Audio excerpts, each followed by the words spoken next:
Praise the Lord. Ahanbamagtada Swarga Malim Taibangpal Marol Ahumbule Shembiba Kudimaki Haurapam Oiriba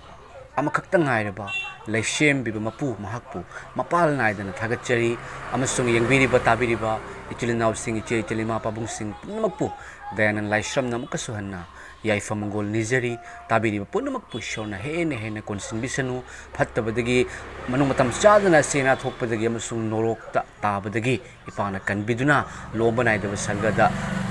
Kudimakpu Tambibo Isang Masi Aina Manipurgi Yamna Toibi Yamna Tangbi Leshembi Mapugi Masanupi Kogi Sukristagi Atoibi Machanupi Iche Nungsizerbi Iche Mandakini testimony Amaso in a Tazaki Hariba testimony is Tazam Matamda Ingon the Kango than emotional or a Kaptaki Matang Yawe Egitamo de Pana Shokpi Hariba testimony a senior in a Mayam Tahan Jagadoribasi Maruina can be Mapugi Mapu the Lakpiduna subscriber or Vidaba, Amasung Ipana, Yangan Bigadoriba, Machasing, Punamaktasu, Matikle by Pagi Taujali, Pagi board or blessing the Hene from Bayana Bagdamakta. Ichemandakini get to testimonies, Kotaminasi, Punjang Taminasi, Nungshibi, Cheni, Ichegi Punsida challenging Mayam Laibaniko, Christian to O kind Haibagi, Adu Kone Sukangi, Sukimatam se, they don't pan Mugero and Matam Lakpashidako, Patavasina, Shorgi Machasing, sitting Toknabugiam Kanahone.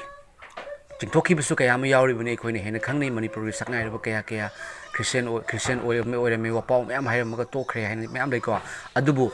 Adugum na ichi mandaki de su yamna test changgen kayam lai pattabagi adu ichi da ishor na ichi bu kothokpi budi ichi na su haibi madudi nung mathakta yum sabi bane nung churaga su ising chawraga su ninghai bangamaro yora haraga su ninghai bangamaro maramdi nung mathakta yum sagre kogi ichi se yamna tangbi ichi ni amasung ichi gi punsida ichi na phongdok pirakpa testimony se tang testimony ni chulnaw sing ichi chelima pabang sing tabiu Ishor the Gilashembi, Mapudagi Nushiba Fangbiu, Tajadri Sing, Adom Gipunshida, Ichemandaki testimony star, Adom the Wahang Hangbiu, aiding a city meet Uri, aiding a city Taubungami, aiding a city in a Pamba Taubungami, Adubu, Aina Taubungamba, Aigunda, Ichemandaki in the Pangibasumina Pangaba, Ichemadaki, Pangamandakina, Lombanai the Sarga, the Mituni Hibas, Aina Hibangama Habaduna, Tajadri Sing, Adom Hangbiu. Aina Hibangambra, Ishor do Ipani Hibangambra, I Shona can be the Hibangamlabra, I Papco Piri Hibangamlabra, I say Lomana de Saga, the Chelani Hibangamlabra, Adom Nam de Habataraga, the Chena, Ipana Fongo can be Ribado, Ichena Mamitagi Mapita, Hiribado, Ponamapunu Shibagini.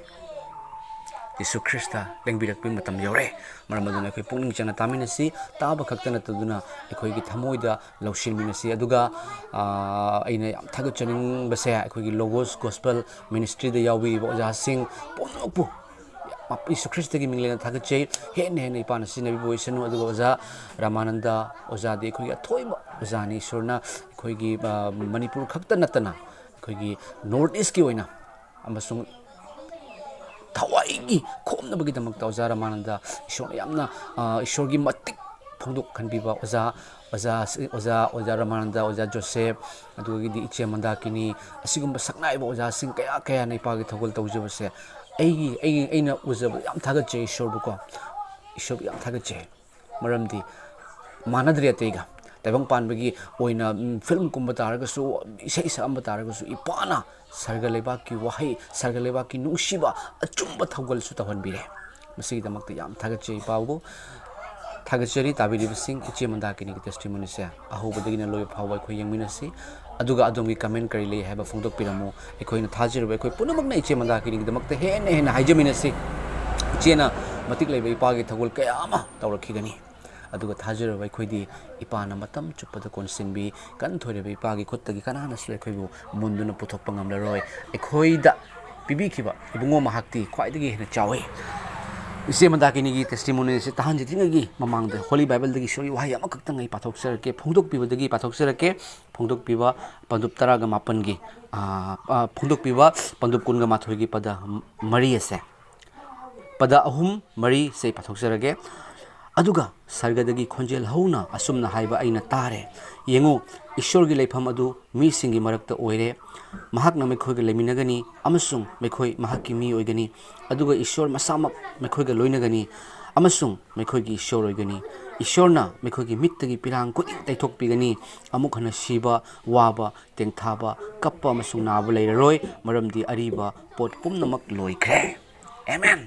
असुमना इपाना खैबु थंबिगनी नोंगमदि Baba kappa पीताबा तेंथाबा Shiba खाइनो लेररोय ताख्रब पुमनमकि मथक्ता इपाना हेने हेना लोइने बिबो रेसनु हौसिक अथोइबी इचे नुसिजरबी एगिदि याम इचे मकनी हेना खंजरिबा एगी इचे मंदाकिनी की testimony से अखोय तामिनरसी ईश्वरना थौजाल मरांग काइना हिथपिरानी अखोय लौसिनमिनसी आमेन हमदा ए अमुकसु हन्ना ईश्वरबु थागतजे दुगा ngasi मफमसिदा लाकपिख्रबा नुसिजरबा मयाम लोइनमक हाइजगे मयामसु आइना ईश्वरगी मिंगदा अमुकसु खुरुमजरी ngasi hojik matam achaba pibiba aigi testimony khara share taunabagi achaba matam thambiba si ngasi sinbilangbiri ba chinau sing khudimak pai haine ali tan thagachari adu ai yamna sangnadi haijararoige aina ishwar khangdringai matamda aigi punsina lelamba mawong mataw aduga ishwar lawsilaba tungda aina hausi hingjariba punsi mahingdugi matang to khaktang share mate matang tawjage noma kudongchaba mada muk lakjaraga ai hena ngasi haidokpada mapung oihodaba mapung phahodaba do mathangi lakpada mu haijage khara khasiktang haidokpa mayamna khangmina ba yaba ai testimony hairagadi ai se ningthokhongda pokjabani aigi ningthokong haiba lamse Bisnupur district ki manung chana leiba khoye mayam nadi ningthokong hai khangdraga su Loktak project hairagadi khangani Loktak project leiriba mafam sida aise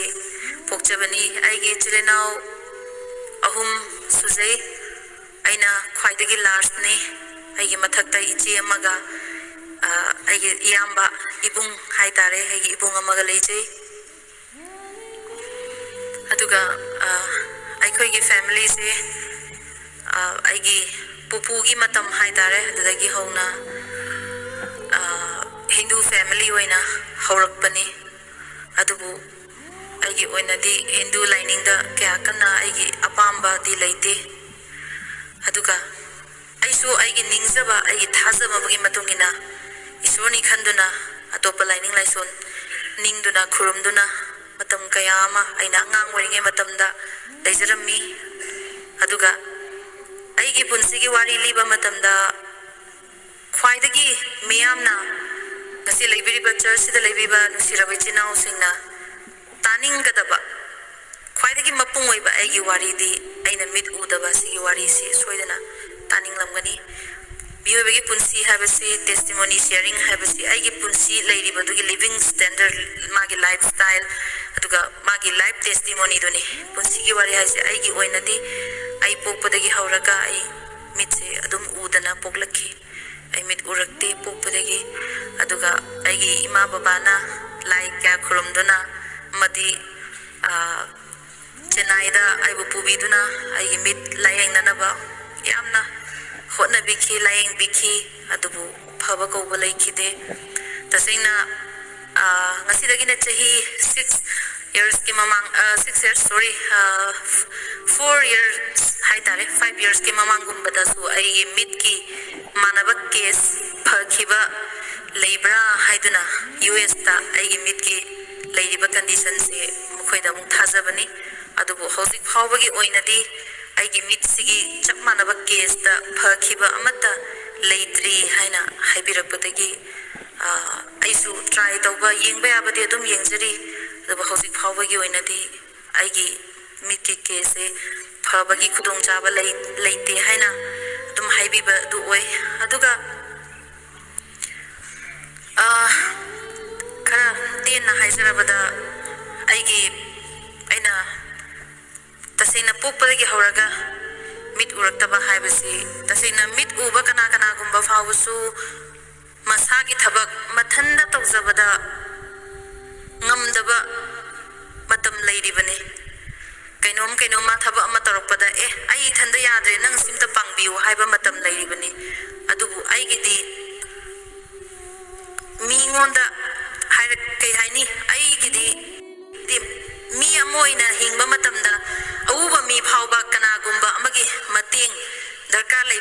leiribane adu oirgadi mit udaba mi ama oina isana amadi adomna hingbiramba taragadi kayam wana hinglamgadage taseina hargadi yamna wai aige punsi se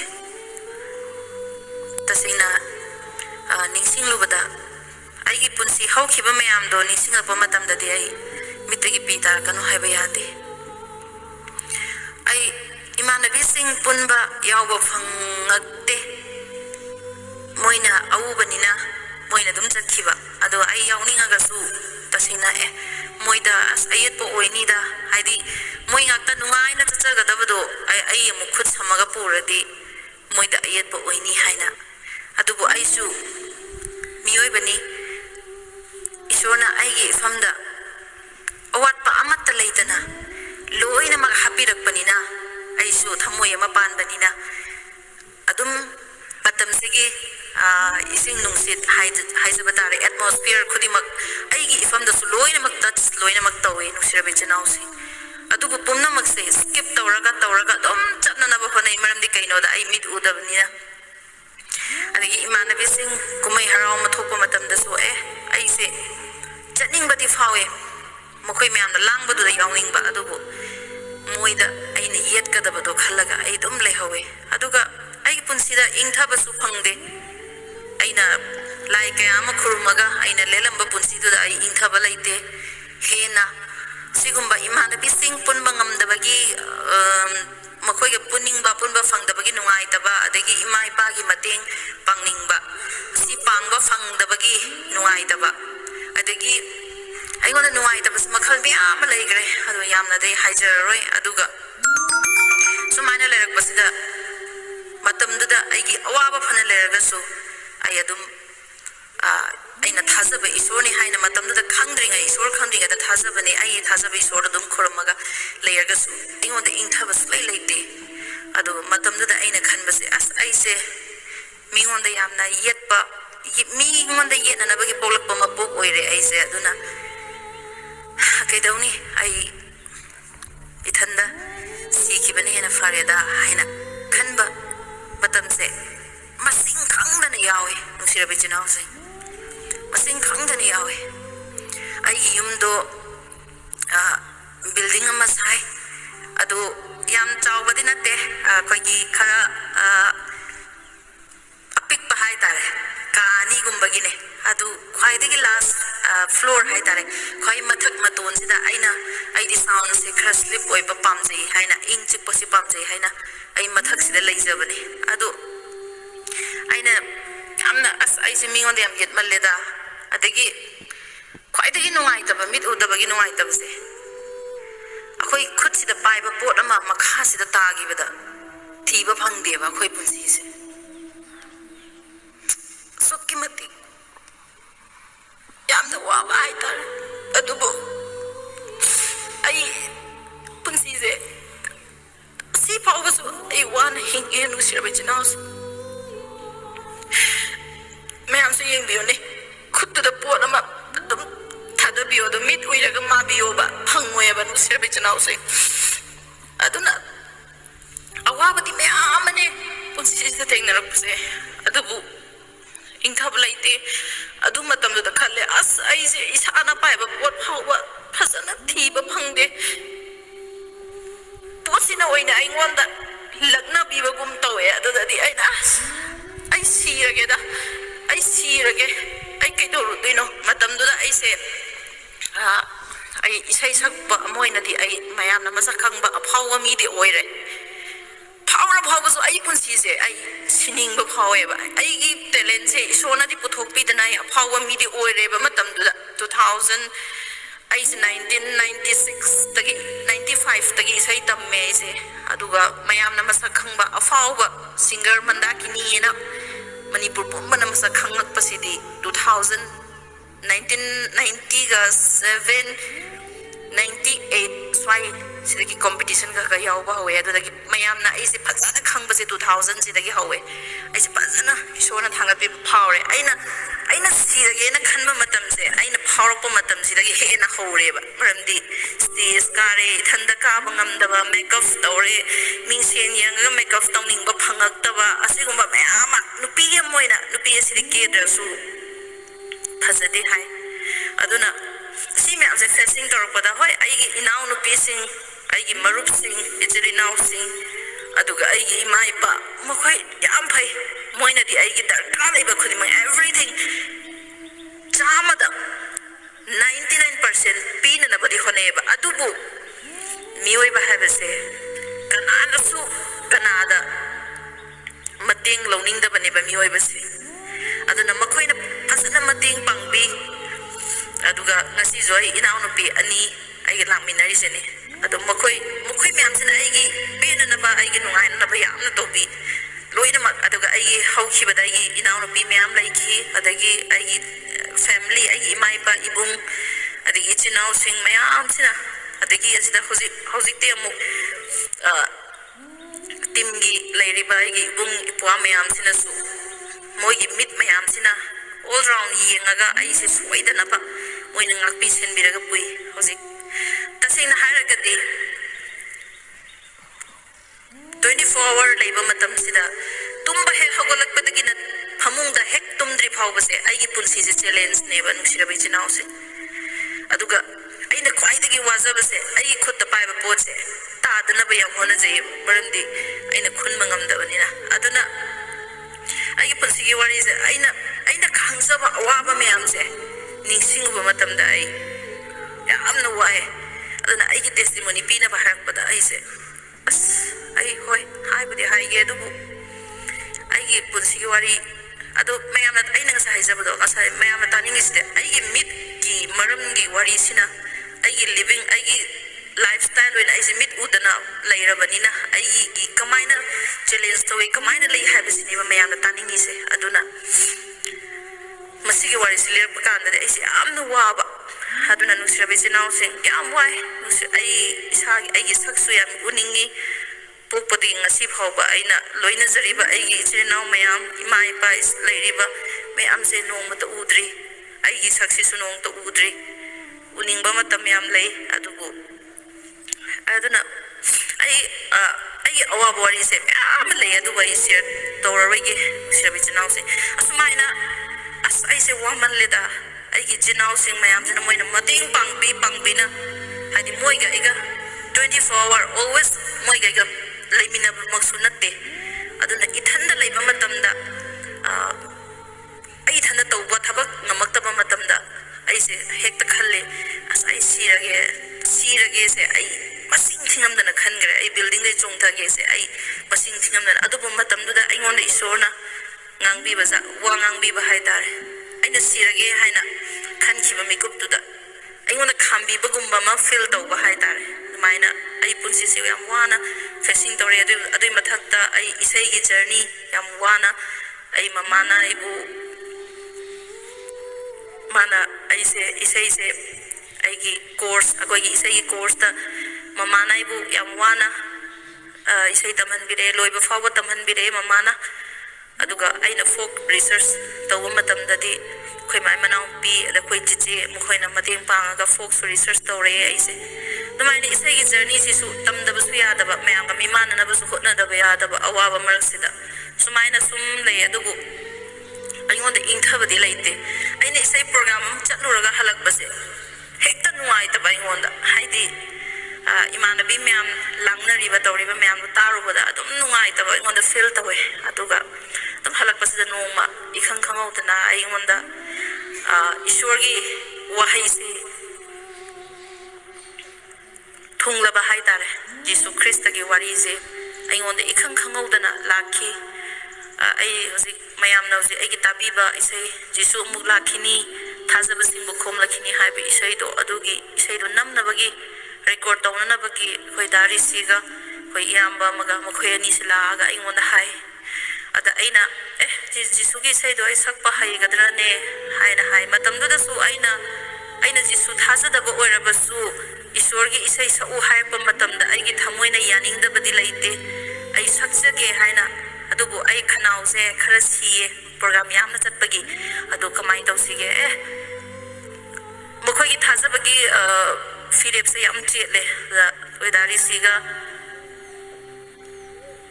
dasana jawba haiba iyamba malai maga mabani na hai nangi thamoi da sakning bagi wakal da layo adu akhoi prayer tawge aduga soidana sakani na ai moina ubi bani studio da adu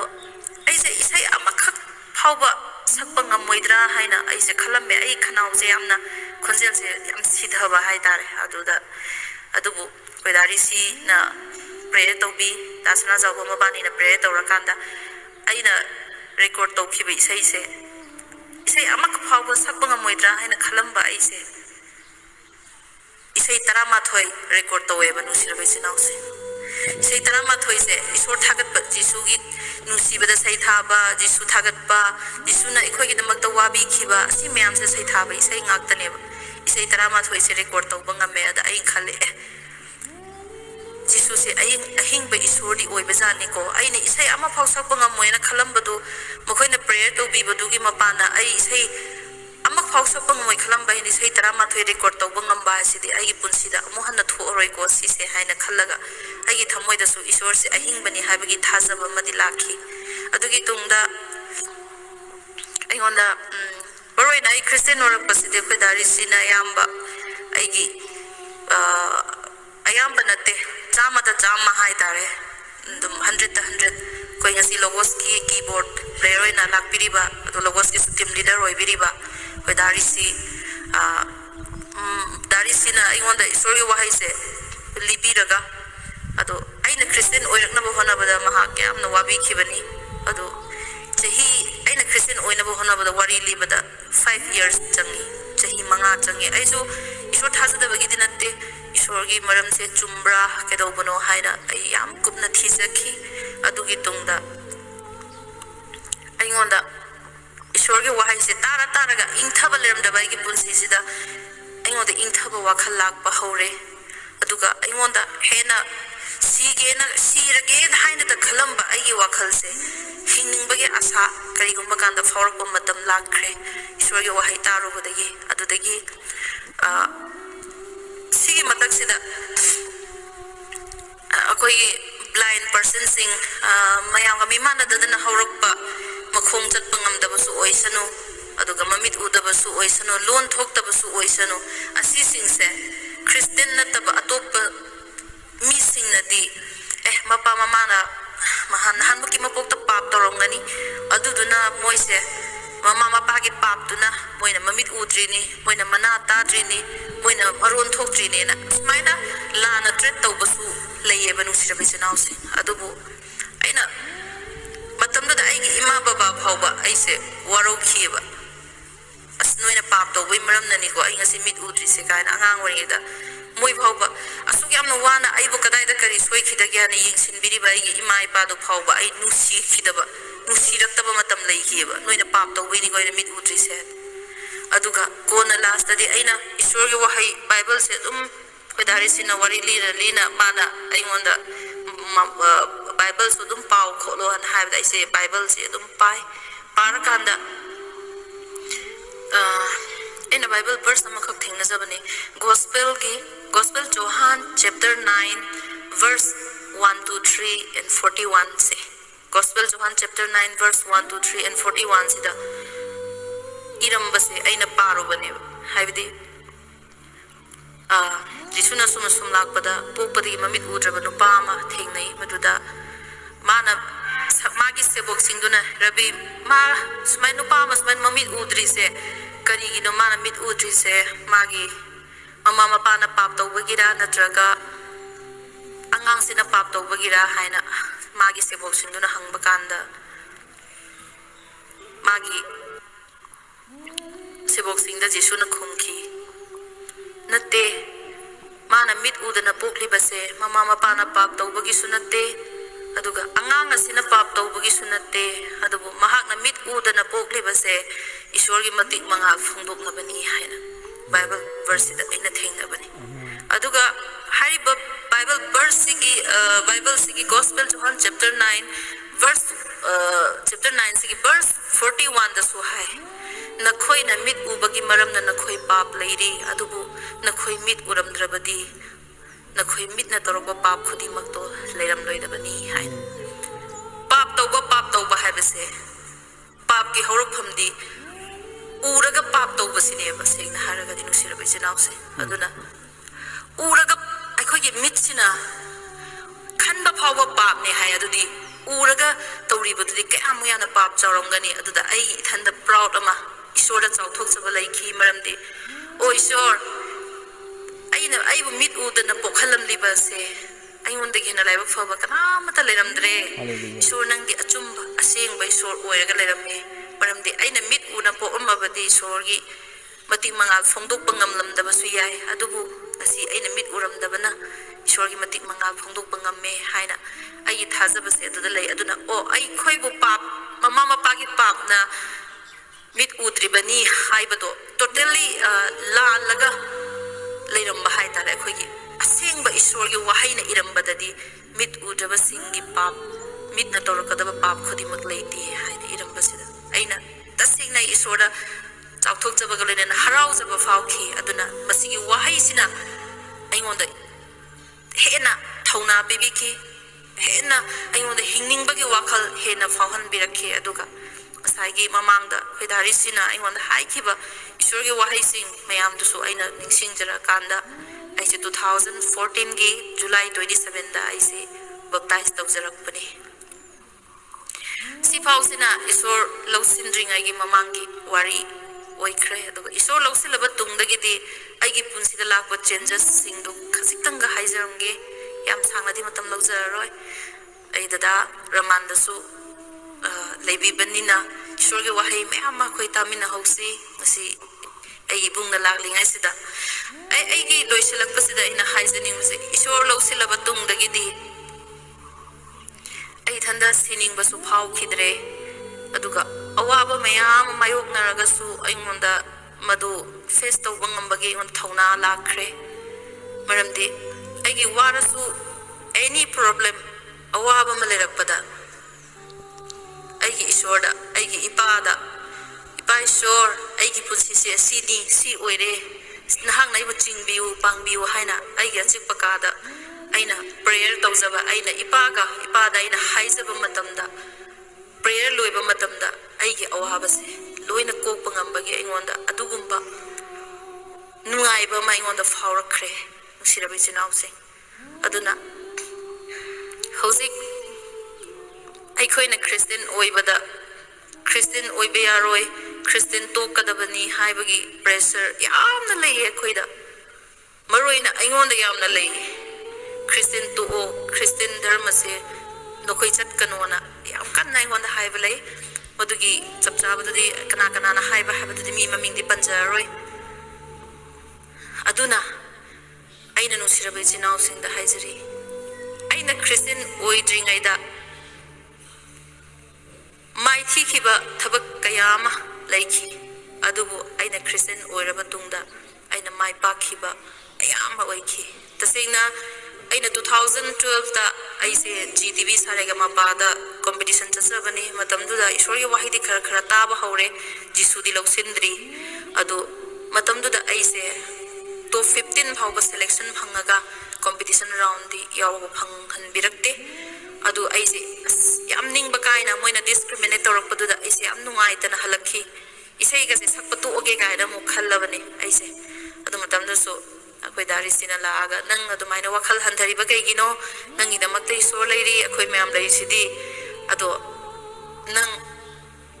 aina on the wa ma di haige akoi na bible da uba wahai ama lei han bada isori leibak to han thiu madugi tungda nangi awat pa khudi mag happy gani haiba wahai se nang na thazaba oirabadi nang isor hana amukta khangko isor hana nang isor gilabi se amta chatkho adugi madungna nangi punsida mai pak pak kayam lakke habadu nang ne yengo haina asi khaktang mana haibiramme aduga aina 2014 da jisu loksille jisu loksilaba tungda aina 2018 da GTV sarega mapa amu hana chatki matamduda aina 2012 ta sakhiba GTV sarega mapa dudi mi lakh ani makhai khakta sa e contestant se aduga aina 2018 da saregama yawba chatpa ai isai gi journey amoina ai habetang haijaramge aina 2018 da GTV saregama amuk hanna jisu khangaba tungda yawba chatpa matamdadi contestant se 48 lakhs contestant lai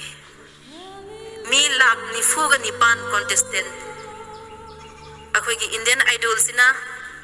India khakta da laiba India gi state sing sidagi yawgadabo oiba saregama pasina akhoi world wide oiba competition oiba haidare aduna atop country mayam sula Canada US mayam lae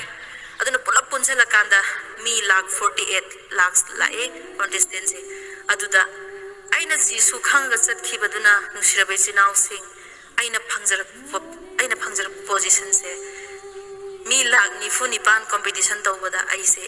10 position isorna ayon da khudol tambirakhi hallelujah aina soiba makhaglei ipa aise moina 2012 tadi competition round gi selection tawraga round da sakhal laktabani aduna handakti 2018 sidadi ipa aina nangbu khangaga chatlabani na ai round amani dorsu aigi panang na bibiba aigi talent se utpangam hanbiyo haina nirureba tasengna haragadi adu haina haidabida ipa ai winner oihanbiyo haina niramagadi winner su piba ngamba akhoi jisu neba hallelujah aise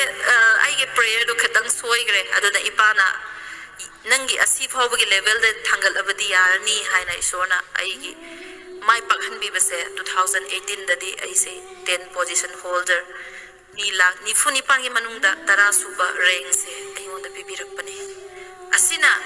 aina isor thazabagi mai pakpasingi marakta aigi mai pakpagi nuaiba duni adugi mathangda aise 2019 da mu international lions club na aise khwaidagi nolukpa khwaidagi nungsiba khwaidagi pumnamak da yomaga semakpa isorgi machanupi amani haina aise Nobel Lady haiba title do amu Lions Club International na ayonda mu present tawbirakhi masisu aina isorbu chena ningjaba thazabadugi maramna ayonda isona khurol tambibani aduga hena mu nungaibadi aise hauzi su Manipur state sigi atopa singer nupida amatta oidri ado akhoi page ta haidare do Manipur state sigi hauzi se aise election gi haidare state icon moina su ai hauzi leijari bani ahak se isona thangat pi basi amna yang khrenu sirabi chinau sing aduga aina mayam da haizaning base isona hena sizinaba mi sikse hena nolukadabani hena aikoina isoda hena naksin jagadabani maramdi isona ikoi se asukki matik nusi habase aigidi yamna thajajai aduna aigi punsida aina chahi manga changna aina Christian oina nabagi wari tarak paduna ngasidi aigi foundation se isona nungjao mathakta hobiba foundation do oihanbire nusirabai chinau sing aduna ai hojiti yamna hingningba fawe karigidamak akoge Jesu Christ di achumba isorni asengba isorni aikhoiba nungsibiba isorni mahaku ningjaba mahaku lausinjaba misak aduna khwaidagi nungaiba khwaidagi ingthaba punsi phangani haibu wahai siga loinana ai mafam khodimakta chingda oisanu tamda oisanu Jesu gi wari tadriba mafam khodimakta chattuna ibungogi nungsiba sakhi se ai piba pame nusirabai chinau sing aduna hausikti ayam koina hinginge aduna aigi prayer se mayam akhoi gi team gi damakta su mayam na prayer tawbiu aduga aina loisalakpada mayam da aina haizaning base aina aigi testimony Jesu phaye haina hairuba testimony amakhak kasarda Lakhipurda program amakhak akhoi Christian gi akhoi gospel gi program tawbani akhoi team pulap chasabani asigi program sida testimony piu haina haibasida ai Jesu sena aibu kanbiriba mapuni haina aina thazabagi ai Jesu loksin bani Jesu ningba matamda Jesu Christ na khoibu yingbiba mityengse mit udaba ikhoi phawbasu asukki matik wanga thangatuna thambirami haina testimony macha makhak yam tin ba short sharing call ngasi aina pirisidi yam sang bu sange mafam du daina pibudi only 5-6 minute kumba khaktane adu hari ba igi testimony do kana gumba isinau sing na bor phangbadagi blessing phangbadagi Facebook ta thagat phirakhi madugi testimony do Facebook ta thagalakpadagi di manipur da lairiba larik haiba singdi yamna bu aingona ngangte adubu khara gyan taba watba ichirina singna nangbu mit urabro noigi jisu dana nangbu phahalabro an kariyam kathaina biba aibu chai biba aibu ngang biba sina nin khibane manipur se 2019 gi me swai sida matam duda ai turamba yabane aise adubu ai tude maramdi akhona Matthew da uri baduni